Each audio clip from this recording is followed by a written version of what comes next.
Bueno, él es Loren Salet, conocido en el mundo entero porque además es premio Sájarov. Es un muchacho que ha luchado bastante. No sé si cambió su radicalismo, creo que sí, y ahora está como más tranquilo y moderado después de todo lo que tuvo que vivir y padecer, no solamente y especialmente, por cierto, por parte de la narcodictadura, pero también de buena parte de la oposición, que no lo pudo entender o que no estaba de acuerdo con sus posiciones originales de, de apoyar a la guarimba, de estar en la calle, etcétera, etcétera. Cosa que en de cuando nadie lo decía, insistir que por negociaciones y por elecciones no se iba a cambiar el régimen. Bueno, y los años le dieron la razón. Ahí lo tienen, Lorenza. ¿Cómo estás, señor Napoleón? Un placer y poder estar aquí con usted en su programa. Bueno, durante muchos años y desde chiquito, mi generación lo vio a usted trabajando por la libertad de expresión, por la denuncia, por combatir una dictadura que se venía a venir. Y bueno, poder estar aquí ahorita conversando con usted es todo un privilegio. Así que muchas gracias. Ahora, yo no vi venir una dictadura con Chávez. Yo vi venir, como le dije al propio Chávez antes de las elecciones, yo por ti no voto, porque yo no estoy de acuerdo con que un militar dirija a mi país, porque yo creo que es un fracaso de la sociedad civil. Estamos muy mal, pero con un militar en el poder, porque ustedes lo forman de manera de obediencia vertical, mucho me temo que vamos a estar peor. Jamás pensé que íbamos a estar como ahora, al revés, sino que iba a aprender en Miraflores, iba a aprender a gobernar con ese grupo que él tenía y todos esos años, año o par de años, ¿no? De aprendizaje no teníamos por qué pagar los venezolanos. Pero tampoco entendía por qué los partidos tradicionales que habían logrado que Venezuela fuera un país ejemplo en economía, en democracia y demás, ¿no? Las juventudes que no le dejaron gobernar, pero que se fueron apoderando del partido, fueron un desastre, un auténtico desastre. Ahora bien, por tu lucha, ¿cuándo descubres que tienes que salir a la calle y que tienes que militar? ¿Por qué te interesa la política en un momento en que todavía en Venezuela se rechazaba el mundo político? No, no, yo no quiero saber nada de política, ¿no? Eso es para otra gente. ¿Por qué a ti te interesó? Porque estábamos empezando la universidad, estaba empezando la universidad y ya ¿Qué habían estabas varias cosas. estudiando? ¿Qué En el estudiabas? año 2006 iniciamos la universidad y en el año 2007 cierran el RCTV. Estábamos en nuestro primer año como universitario y habían cosas que no habíamos entendido muy bien hasta entonces. El 2002, el paro petrolero, cómo los militares en Valencia arrastraron a mujeres por los pelos, cómo pasaba lo que pasó en la Plaza Altamira con Joao de Goella, o Puente Llaguno, o así un montón de... La muerte de los hermanos Fadulo. O sea, estas son cosas que a mí me impactaron muchísimo y no lograba entender bien. Y yo no entendía por qué mi familia que vivía fuera del país cada vez tenía más libertades y yo más restricciones. Y cuando entramos en la universidad, yo estaba trabajando en principio con intereses de desarrollar cosas propias de la reivindicación estudiantil. En el año 2007 cierran RCTV y ya ahí nos dimos cuenta de que nadie más iba a hacer algo. Ah, Creo que claro, también era eso, tú, que nadie tú más tienes, iba a hacer algo. tú tienes 31 años, cuando Chávez y su grupo llegan al poder tienes 11 años, ¿no? O sea que en esas elecciones tú no votaste por nadie, ¿no? Mi primera elección fue en el No. año ¿Tu 2007. primera elección fue qué? En el Perdón. año 2007 justamente cuando le ganamos a Chávez, el 2 de diciembre. Ahí Ajá. fue la primera vez que pude votar. Fue ¿Y por contra qué la estabas en reforma. contra de Chávez? ¿Cómo? ¿Por qué estabas en contra del chavismo que te estaba diciendo que iba a ayudar a los pobres? Y de hecho, los dos primeros años, como había una enorme bonanza petrolera y él no tenía todavía el poder en la mano por completo, sí disminuyó la miseria, la pobreza. ¿no? Que después aumentó muchísimo es otra cosa. Pero ¿por qué en ese momento tú no creías en Chávez?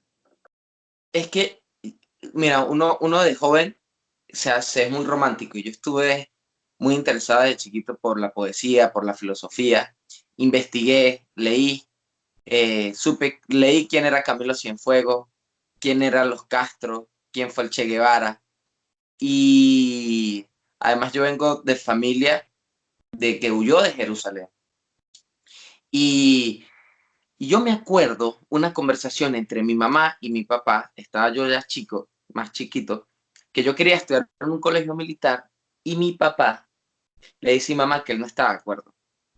Pero mi papá venía de ser militar y le dice, si él estudia en un colegio militar, él no le va a gustar el mundo militar.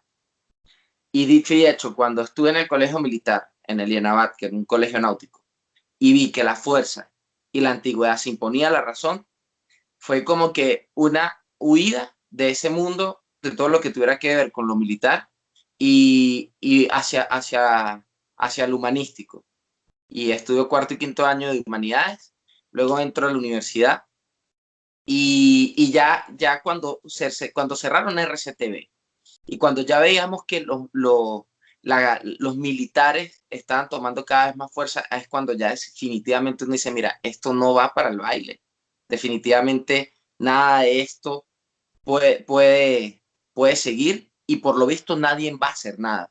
Porque en ese momento uno no tenía, la verdad es que nosotros no teníamos que habernos involucrado en estas cosas. En un país normal, democrático, seguro. Teníamos que estar dedicados a disfrutar nuestra juventud, nuestra universidad, nuestros estudios, pero no. Era un momento donde hay una profundización de la revolución y al mismo tiempo un desgaste de los partidos políticos, una desesperanza a propósito de las elecciones anteriores de Manuel Rosales y Hugo Chávez. Entonces, el cierre de RCTV fue algo que nos arrojó a la calle prácticamente sin planificarlo. Habíamos tenido unas que otras llamadas entre universidades, más o menos preocupados, pero hasta el último minuto esperando que el gobierno nacional no tomara esa medida. Cuando toma esa medida, al otro día estábamos de luto. Nadie quería hablar en las aulas de clase y eso pasó en las universidades en Valencia, pasó en Caracas, en el Zulia, en el Oriente, en los Andes, en los Llanos. Nadie quería hablar, nadie quería decir nada. Era un duelo, un dolor profundo, porque no era que nos quitaban el canal, era que nos estaban impidiendo que ver, nos estaban quitando la oportunidad de decidir y eso ya era el colmo para ese momento. Y nos tocó salir a la calle a combatir un Hugo Chávez popular, carismático, con el petróleo por encima de $80, con los partidos desgastados, con una fluidez de dinero fuerte en la calle. Fue duro porque nos tocó irnos a los barrios, salir de las universidades y de nuestro espacio natural universitario a meternos en las comunidades populares a explicarle a la gente el peligro del comunismo, el peligro de un Estado comunal, el peligro de todo lo que representaba además esa reforma constitucional. Y antes meterse a los barrios era realmente difícil porque te lanzaban perros, te lanzaban tiros, te lanzaban aguas, te lanzaban orines, te insultaban. Y era muy difícil decirle a esa gente que el comunismo era malo, que Chávez era malo, que venía una dictadura muy fuerte. La gente no quería creer en eso. Entonces nos tocó hacer ese trabajo, además, cuando eso estaban no es que no existían los colectivos ni los grupos paramilitares, eran los círculos bolivarianos. Y usted recuerda bien cómo eran de violentos los círculos bolivarianos. Eso no es que tiene poco tiempo.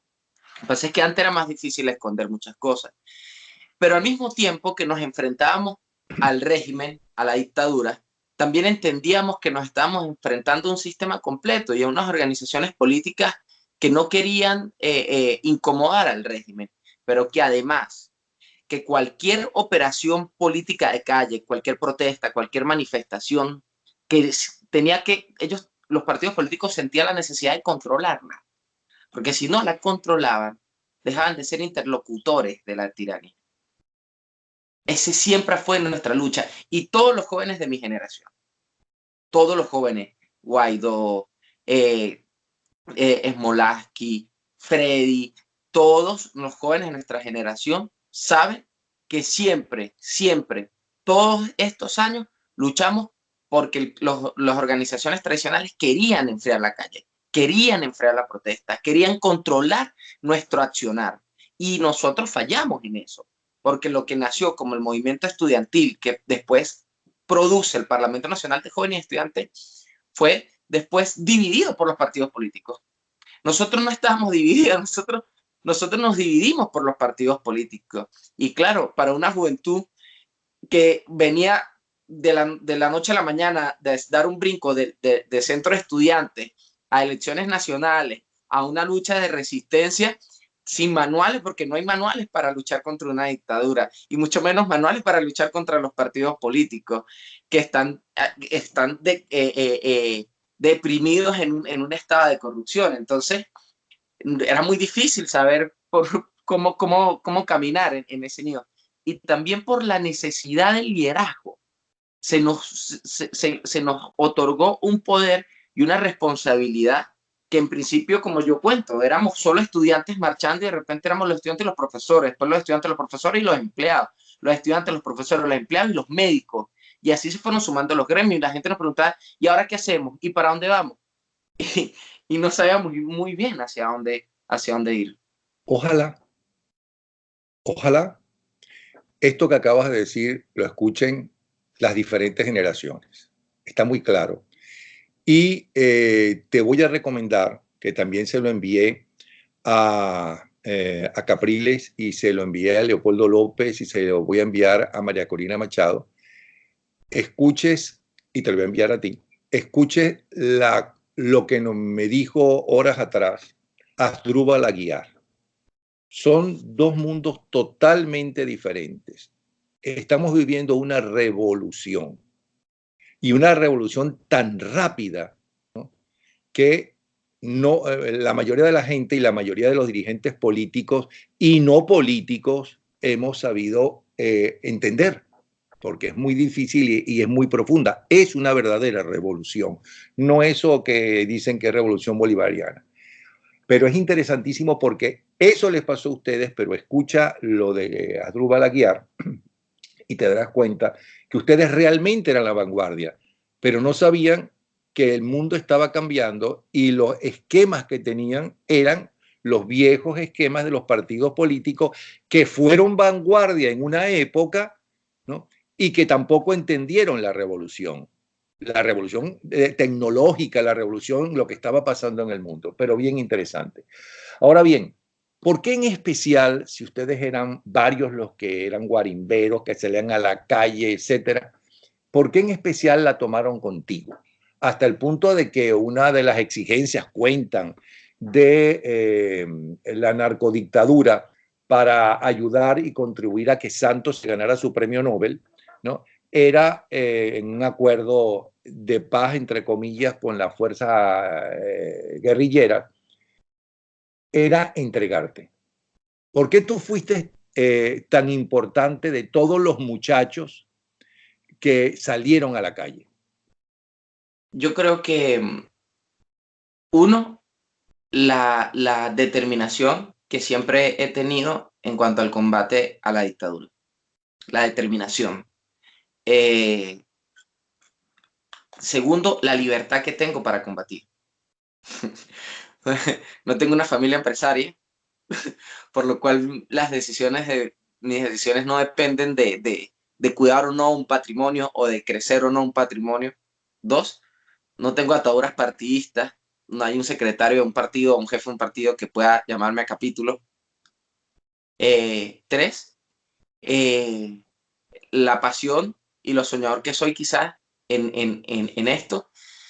Y yo creo que algo importante es que desde el primer momento yo asumí este tema no como un caso aislado venezolano, sino tratando de ir más allá, ¿no? Y cómo la situación de Venezuela obedece a una realidad latinoamericana y a un contexto global, entendiendo que desde La Habana, desde Cuba, se ha intentado continuamente invadir y tomar el control de Venezuela. Justamente haber estudiado desde tan pequeño toda parte de la historia latinoamericana y cómo habían pasado esos fenómenos en Centroamérica, en Colombia, en Venezuela y Cuba, pues me hizo desde el primer momento poner el ojo en contra de los Castro. Y la primera gira internacional que yo hago es en el 2008, en Centroamérica, y se llamaba Alerta que camina, petróleo venezolano por América Latina. Entonces eso siempre me puso ahí en ese radar y ellos se preguntaban cómo yo hacía para tener eh, esa capacidad de logística y de trabajo, pero bueno, es simplemente la determinación, uno no es exigente. Entonces, si tú te tienes que quedar a dormir en el aeropuerto, pues te quedas a dormir en el aeropuerto. Si tienes que quedar en casa de un amigo, te quedas en casa de un amigo. Cuando no tienes ninguna otra atadura y todo lo dedicas a la lucha, lo haces. Y, y No, bueno, y desde que las veces que me detuvieron desde el 2007, desde las primeras protestas, pues yo siempre iba para adelante, siempre para adelante. Hoy tengo un hijo y hoy es quizás uno piensa más las cosas, pero en ese momento uno era un poco más valiente. bueno, no, eras más joven y los jóvenes nunca piensan en la muerte, que van a morir, por eso es que son los que ponen en la frente de batalla, etcétera. Pero no quisiera pasar por alto algo que tú dijiste, que tu familia tuvo que salir de Jerusalén. ¿Cómo es eso? Sí, bueno, mi familia, pues bueno, es de Ramala, de Jerusalén, y llegó a Venezuela. Y por eso digo, hoy yo entiendo a mi abuelo. Hoy yo entiendo por qué sentía mi familia, como sentían los portugueses, como sentían los italianos, que amaban Venezuela, pero a veces lloraban en silencio. Y por cierto, hace poco que pude ver en la exposición de Raima, Yo Migrante, no pude dejar de pensar en mi familia y cómo por segunda vez ha tenido que ser desterrada. En Venezuela solamente estaba mi mamá, mi tía y yo. Toda mi familia se había ido a Estados Unidos y pues Pero ¿por qué prácticamente... salen desterrados tus padres, tu familia? Primero sale mi familia porque ellos sí previeron, fíjense, ellos previeron, ellos intuían que Venezuela iba a una dictadura, ellos estaban en No, no, contra ¿por qué salieron de- de Jerusalén? por el conflicto, en Jerusalén. Tuvieron que huir porque había una zona, había un conflicto muy fuerte, tenían sus tierras allá, tuvieron que dejar sus tierras por un buen tiempo y querían vivir, querían comer, O sea, no fue querían paz. política, no fue por política. No, fue por una No, crisis humanitaria. ok. Ahora bien, estás hablando de lo que añoraban y lloraban de vez en cuando tu familia en su tierra natal. ¿Tú por qué lloras?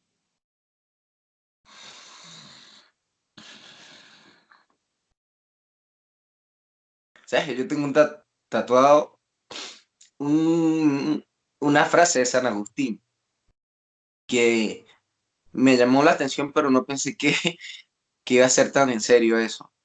Y dice, nadie puede ser perfectamente libre hasta que todos lo sean. Lo dijo San Agustín. Eso me lo tatué antes de estar preso por un buen tiempo. Ahora estoy afuera y hay gente presa. Y si yo antes de estar preso, desde el 2008, luchaba por la libertad de los presos políticos porque me parecía demasiado sorprendente cómo podíamos hacer de nuestras vidas algo normal cuando había tanta gente mal y podíamos hacer algo. Ahora que estuve en ese infierno, que estuve en una tumba, disfrutar la libertad es amargo porque tú sabes lo que se siente un minuto allá adentro. Ya no lo imaginas, sino que lo sientes, ¿sabes? Tienes certeza del infierno que puede llegar a ser. Eso es muy duro porque ¿cómo te explicas tantas incoherencias en la vida? ¿Cómo, cómo sobrevives con que en España la comida se bota porque sobra? Y en Venezuela los niños están desnutriéndose, entonces motivos para llorar sobran. Yo no es un deseo profundo de que yo quiero estar ya en Venezuela o no. Se trata de por qué Venezuela es una cárcel toda. ¿Por qué? O sea, si a mi generación ya se le condenó, imagínense los de ahora, los que vinieron después. Y hay un círculo vicioso, o sea, Napoleón, en la política. ¿Sí? Voy a hablar con total transparencia. Hoy hablaba con mi psicólogo de eso. Que esa dinámica, esas relaciones políticas venezolanas son tan tóxicas. Y parece que de ahí no va a surgir nunca nada distinto a la degradación. Está estancado eso. Estancado por completo.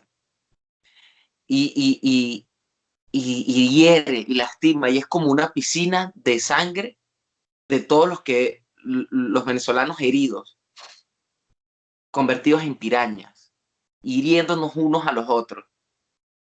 Y a mí me hace demasiado infeliz la política. Me amarga muchísimo. Me hace llorar. Me hace llorar. Pero tengo un peso, o sea, vivo y disfruto mi vida, mi hijo y mi familia. Pero ¿cómo hago para no mirar atrás? ¿Cómo hago para no creer eso que tengo tatuado, que dice así? ¿Qué tengo? Dígame usted, yo le quiero hacer una pregunta. Cuando estoy frente a un presidente o un ministro, ¿qué le pido? Porque solamente puedo pedirle una cosa, o apoyar la transición o que de manera inmediata ayude a liberar a compañeros que están presos. Le puedes pedir las dos cosas. Y depende de la persona, te dará la razón y tratará de luchar, y otras te dirán que sí, Ahora pero bien, ahora tienen bien, un problema. ahora bien, el tema de los presos políticos es que siguen siendo rentables para la dictadura, que no son presos, son rehenes, son secuestrados. Secuestrados. Y a veces para un gobierno prefiere sacar a un preso que castigar una dictadura. Ahora, no, la esperanza no se puede perder, porque eso que han vivido los venezolanos y que están viviendo los venezolanos, otros países lo han vivido. Los europeos vivieron una crisis muy fuerte. Los franceses, concretamente, tenían un gobierno dentro de Francia, entreguista por completo, porque consideraban que el diálogo iba a impedir que tomaran Francia los alemanes, ¿no?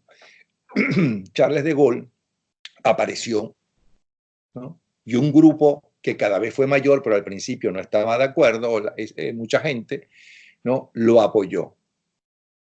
Pidieron una intervención. Winston Churchill, ¿no? Allí fue De Gaulle con la gente que pudo reunir, allí fueron los norteamericanos, allí fueron los rusos, ayudaron los venezolanos con el petróleo, por cierto, porque el petróleo era venezolano, buena parte de ese petróleo, ahí fueron los australianos, ¿no? Con sus ejércitos, y cayeron los alemanes. Pero estaba todo podrido y no era nada nuevo. Nada nuevo. El problema cuando suceden esas cosas, que puede suceder como le sucedió a los rusos, que pasaron de unos tiranos que eran los zares a algo muchísimo peor que la tiranía, ¿no? Que fueron los comunistas, vamos a estar claros. Y todavía no han salido de ellos, porque ya está Putin. Vamos a estar claros que es un tirano. Vamos a estar claros. Amenazando Pero la continuamente a pregunta Europa. no me la resolviste, no me la respondiste. ¿Qué recuerdas de tu patria, de tu tierra, que te hace llorar? De tu tierra, no de los presos políticos, para lo cual tu lucha ha sido ya reconocida internacionalmente, y ahí está ese premio Sájarov que te dieron. De la gente. Uno a veces quieren hacernos creer que los venezolanos somos malas personas. ¿Quién quiera decir eso? A veces pareciera, pero no es así. O sea, el comportamiento de la élite política no es el comportamiento general de la sociedad. El comportamiento de ciertas élites económicas no es el comportamiento general de la sociedad. El calor de su gente, el clima. Pero ¿sabes qué me duele más? y quiero serles muy franco sobre Napoleón, que yo en Venezuela o- y luché y estuve detenido, luché, protesté, monté acciones de todo tipo en todo el territorio nacional. Conozco el país de atrás para adelante. Nunca llegué a sentirme seguro, ni sentirme en hogar, porque siempre estuvimos ahí amenazados continuamente. Eso duele muchísimo. Yo fui a una actividad que con mi mamá, que nos invitaron de Franklin Virgo, y él hablaba sobre todo lo que era Venezuela y cómo fue el ascenso en su carrera de televisión, el mundo de las mises, el mundo de las producciones venezolanas. Y tú veías la diferencia entre nuestros papás, cómo disfrutaban eso, y todos los de mi edad hacia abajo, perdidos, perdidos por completo de lo que estaban hablando. Y la verdad es que cuando terminó el espectáculo, que pudimos hablar aparte, porque Franklin Virgüet dice al final, yo quiero regresar a mi país a darle todo lo que el país me dio, todas esas cosas bellas que me dio. Y yo me puse a llorar y yo le dije, qué fuerte que para mi generación y los que vienen, lo que nos cuesta decir lo mismo, porque lo que hemos recibido de Venezuela ha sido palo, palo. O sea, muy poco lo que llegamos a ver de una Venezuela de instituciones sólidas. O sea, desde que yo tengo memoria, los hospitales no sirven, señor Napoleón. Desde que yo tengo memoria, los hospitales públicos en Venezuela no sirven. Desde que yo tengo memoria, la educación pública en Venezuela estaba mal. Desde que yo tengo memoria, la seguridad estaba mal. Desde que yo tengo memoria social en Venezuela, nunca se han respetado los derechos humanos, ni en lo más mínimo. Entonces, es duro, ¿no? Aquí, mi hijo acaba de nacer en un hospital. En las noticias sacaron que nació en tremenda clínica. No, nació en un hospital público y no pagué ni un céntimo. Que son tremendos hospitales públicos y es una tremenda Increíble, seguro que hay, pero también que tiene quebrada España, vamos a estar claros. Ajá. increíbles. Bien, Entonces, fíjate una cosa. Hablaste del amigo Franklin Virgües. Franklin Virgües nació en una Venezuela donde él, que empezó llevándole el café a los periodistas en Últimas Noticias, ¿no? Empezó a estudiar y empezó a aprender a ser fotógrafo y se convirtió en un fotógrafo, ¿no? Y tuvo éxito como fotógrafo dentro de la cadena Capriles. Pero a él lo que le gustaba era la actuación y empezó a actuar y empezó como un simple, ahí estaba de relleno, hasta que se convirtió en un primer actor, ¿no? Y un galán, y a pesar de que era oscurito. O sea que racismo, como hay en cualquier otro país del mundo y en buena parte del mundo, no había. Bueno, hasta el punto de que Chávez Fría, que todo se lo debe a la educación pública de la Cuarta República, de los adecos copellanos, fundamentalmente, que eran los que gobernaron, hicieron eso y ampliaron eso, llegó a ser presidente. Nadie le quitó los votos, nadie lo rechazó por ser militar, por haber dado un golpe, pero que también lo dijo Betancourt, es verdad, ni nada de eso. Esa era, y espero que vuelva a ser Venezuela. Ahora, perfecto, lo que estás diciendo. ¿Cuál fue la peor tortura que te hicieron en la tumba?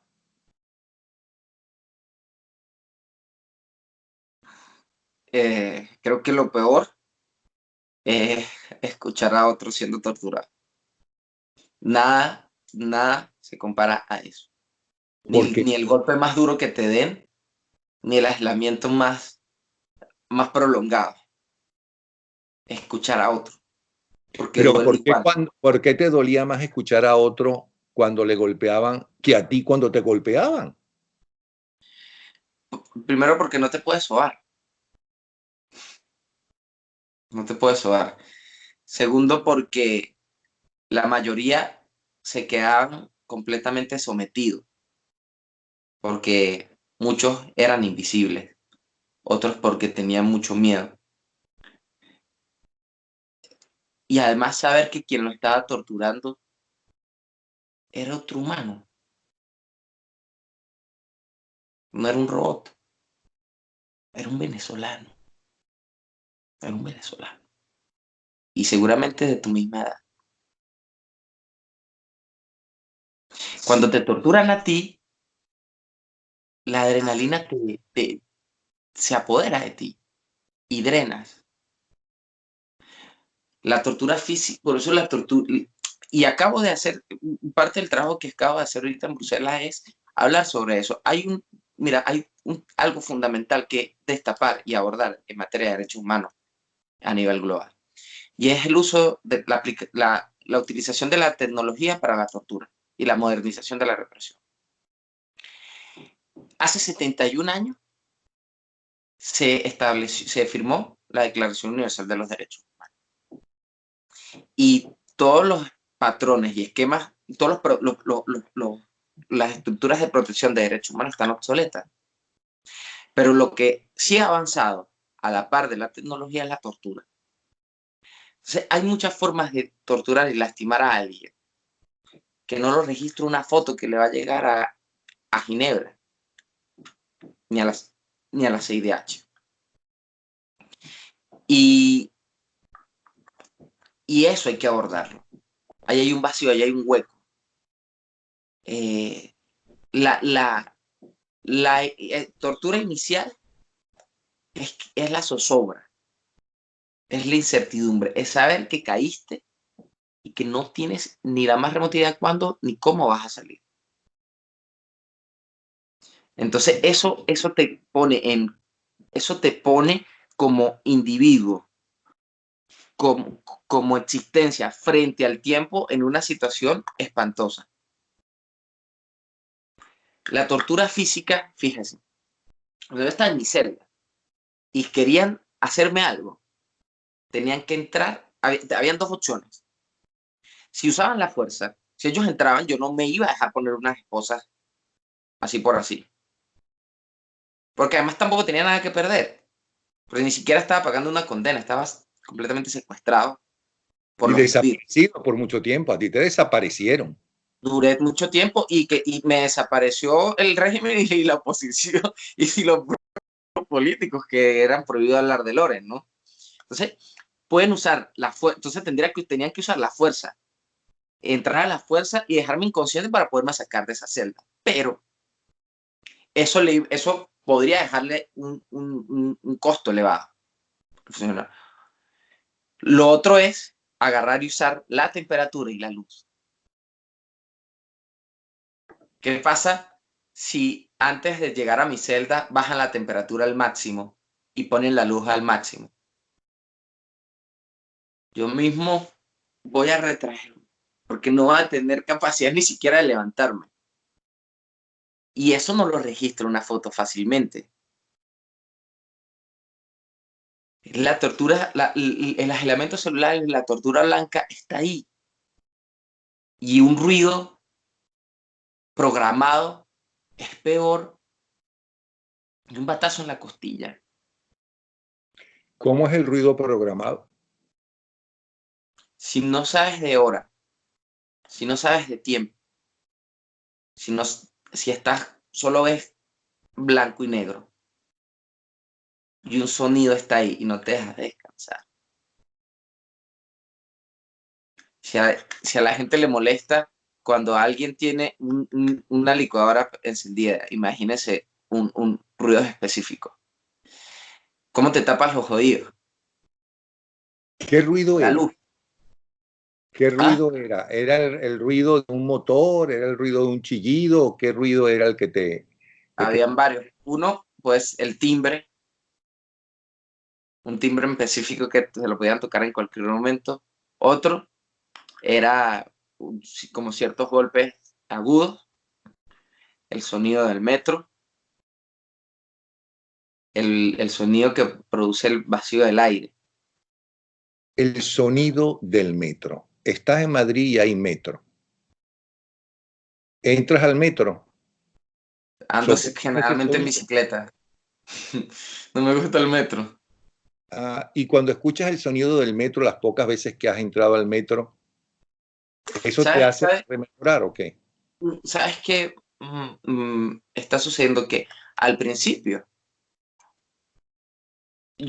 uno sale y bueno, con mucho furor, mucha emoción, mucha alegría, porque saliste por fin de esa pesadilla y, y la dinámica tan volátil entre, entre atender tantas cosas, entre sorprendido por poder ver la calle, por poder ver la naturaleza, por poder abrazar a tu Yo familia. recuerdo yo recuerdo tus primeras declaraciones al salir.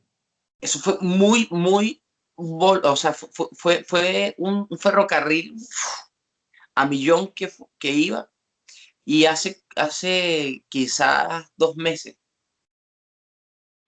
empecé a sentir cosas que no había sentido al principio. Fue como un golpe que me di como que y empecé a tener síntomas que en principio se suponía que debía haber tenido, ¿no? Como pesadillas, como dolor y tristeza profunda por muchas cosas, como temores, muchas cosas que en un principio no había. ¿Cuáles son tus pesadillas más recurrentes?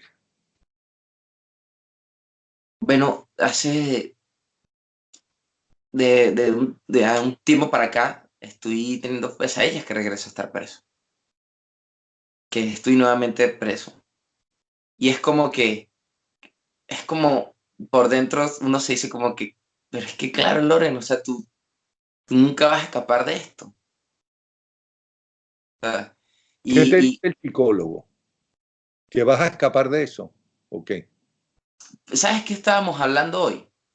Que hoy justamente tuve esa pesadilla y es como que después cuando me paré, iba con el psicólogo, me sentí que habían cosas que me habían pasado allá adentro y que pasaban allá adentro, que no puedo olvidar, que tengo que volver a vivir. Porque estando allá adentro, también aprendí a valorar muchas cosas.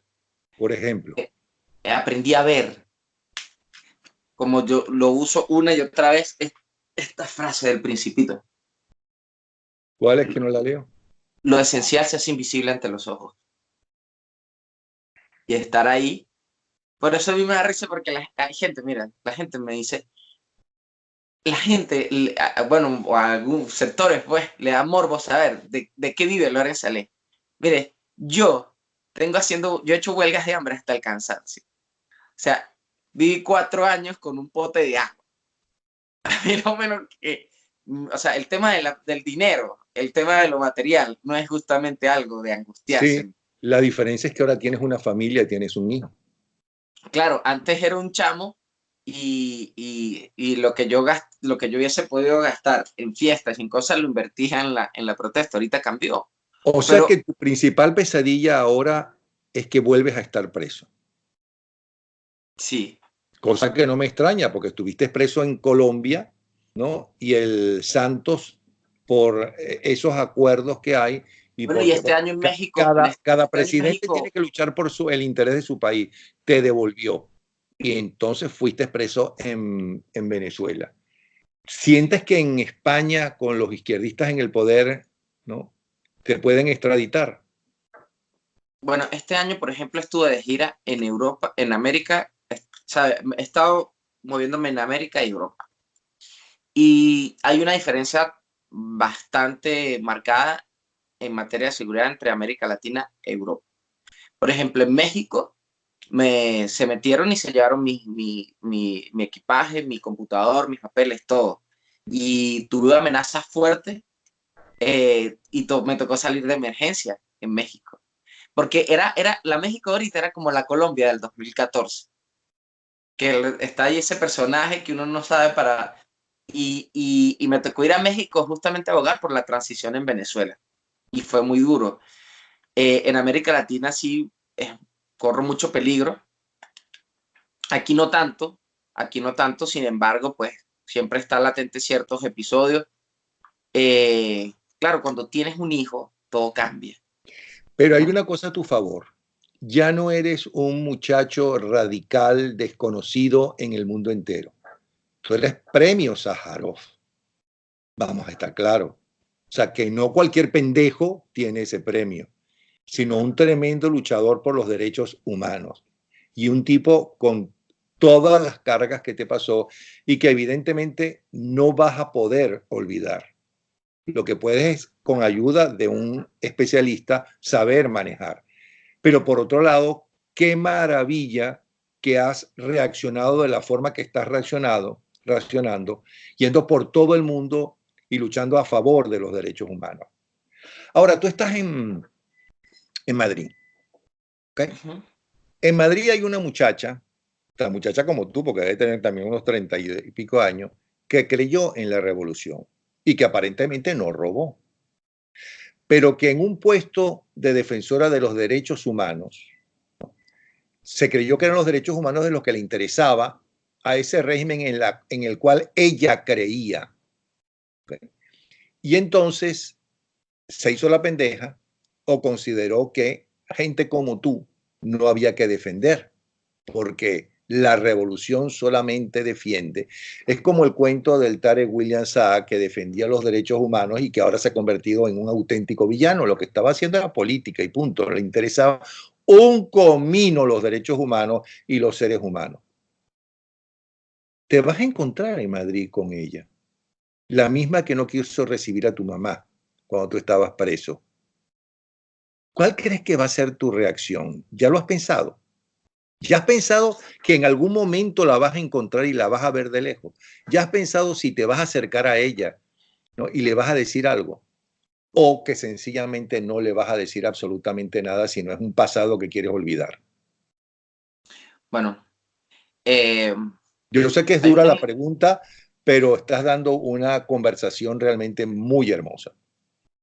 bueno, fíjese, hay una diferencia entre ser político propiamente y ser un defensor de derechos humanos. Al político se le concede cosas que a los defensores de derechos humanos no tanto. Y estamos hablando de Gabriela Ramírez. Gabriela Ramírez fue defensora del pueblo. Fue defensora del pueblo. Su mandato era defender los derechos y las garantías constitucionales de los venezolanos. Pero no lo hizo así. Se dedicó a hacer un trabajo político partidista en la cual el objetivo era defender el gobierno de Chávez y de Maduro. Que ya vaya.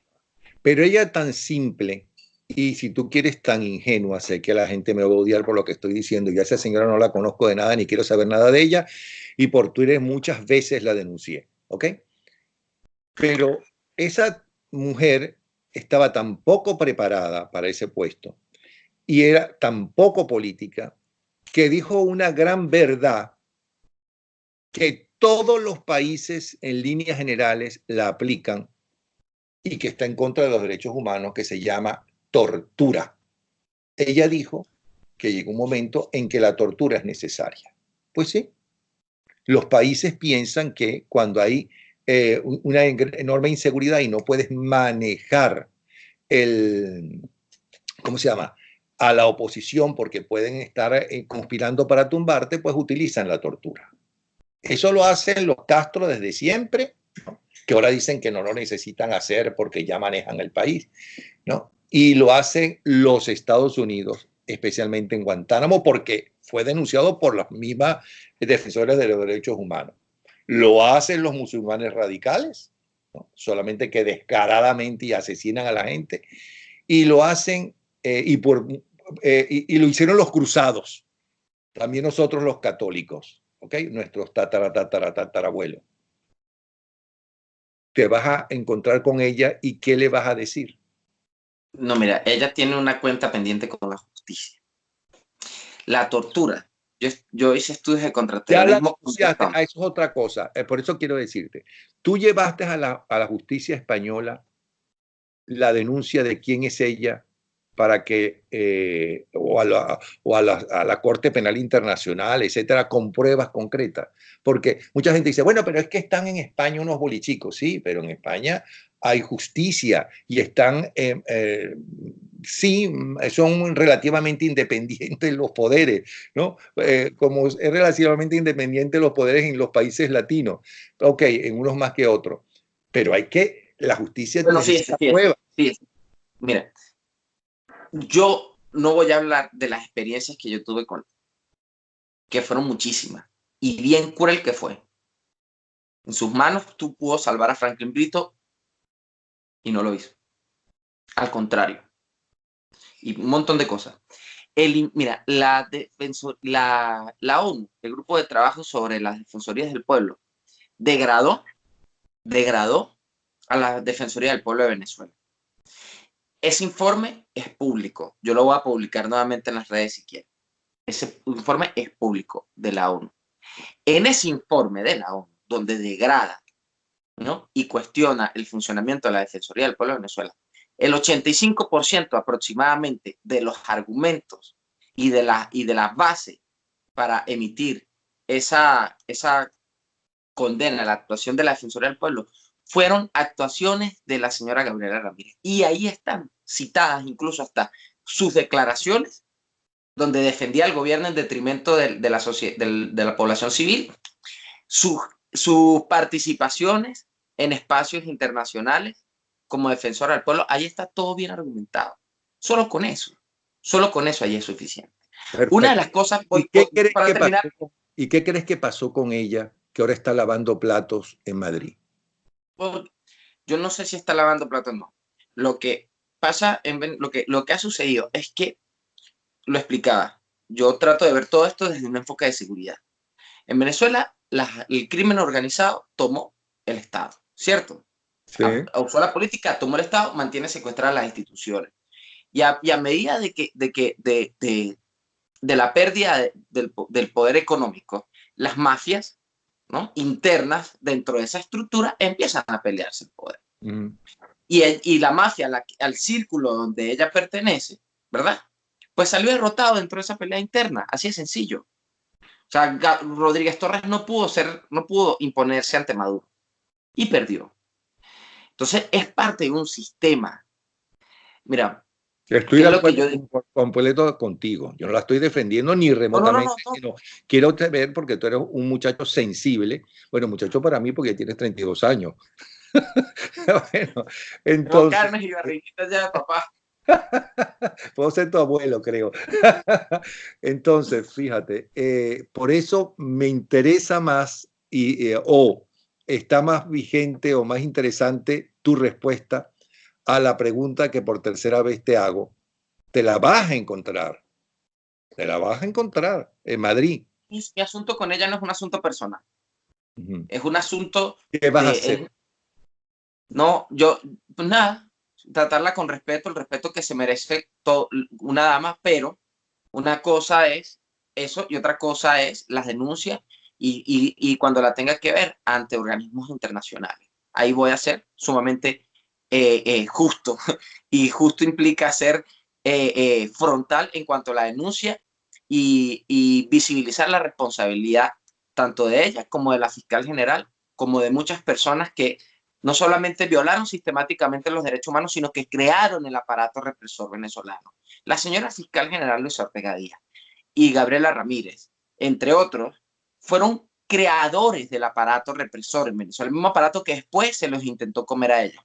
Entonces, una situación que para mí, como defensor de derechos humanos, es inaceptable, es que el gobierno de transición en Venezuela, al cual apoyo, por el cual trabajo, impulso y le apuesto todo, tenga al lado a la fiscal general Luis Ortega Díaz y no le exija respuestas en cuanto a todas las operaciones de los grupos armados subversivos en Venezuela y las operaciones de la guerrilla y de los grupos de narcotráfico que operan en Venezuela, no digamos desde el 98, desde el 2014, desde el 2011, desde el 2013. ¿Ah? Ella no dice nada. Y una de las razones por la cual se ponen coinciden en cuanto a intereses los Castro, Maduro y Santos, era a las denuncias que desde el 2012 yo hacía en Colombia de las operaciones de los grupos guerrilleros y los grupos narcotraficantes en Venezuela. Con dónde estaban los campamentos, los menores de edad secuestrados, todo eso yo lo estaba denunciando en Colombia. Eso no tiene, esto es lo que hoy vemos de la guerrilla en Venezuela, esto no es del 2018. Yo nací en el estado Táchira. Desde que uno nace, uno ve a su familia pagando vacunas a los grupos guerrilleros y siendo extorsionados por los grupos guerrilleros colombianos. Y a la fiscal general no se le ha pedido explicaciones al respecto, ni se le ha pedido explicaciones a la fiscal general en cuanto a cómo la fiscalía montaba expedientes. La tumba la creó, fue creada en su gestión. Los fiscales que bajaban a la tumba a intimidar, no solo a mí, incluso a los propios funcionarios del SEBIN, eran los funcionarios de su fiscalía. Y ellos no le han pedido retorno. Mira, yo creo en una transición. Creo en una apertura económica a cambio de paz y estabilidad. Incluso creo en una amnistía.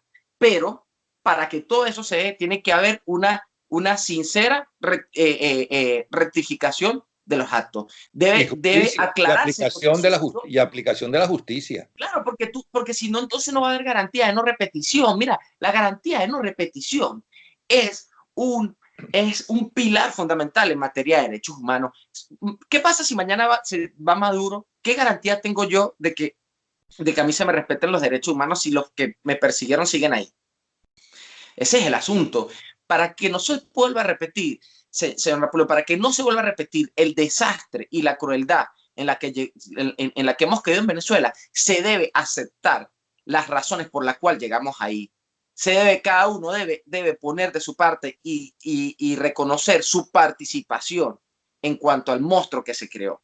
¿Por qué para Europa es tan importante la memoria histórica? ¿Por qué para los europeos es tan importante recordar lo que fue capaz de hacer un régimen despiadado, sin límites y con muchísimas concesiones internacionales? Porque la garantía de que atrocidades como las que se cometieron en los regímenes, en los regímenes fascistas o comunistas es recordar lo que pasó, es recordar a sus víctimas, a sus responsables y el proceso que llevó a esa descomposición. De otra manera, no hay garantía de que no se repita eso. Pero así todo está renaciendo el nazismo en toda Europa y especialmente en Alemania. Fíjate los atentados y las muertes de esta misma semana.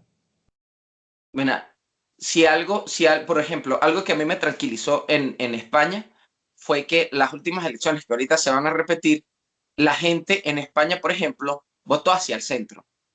O sea, dio una lectura. La gente en los principales partidos que recibieron votos fueron los partidos moderados.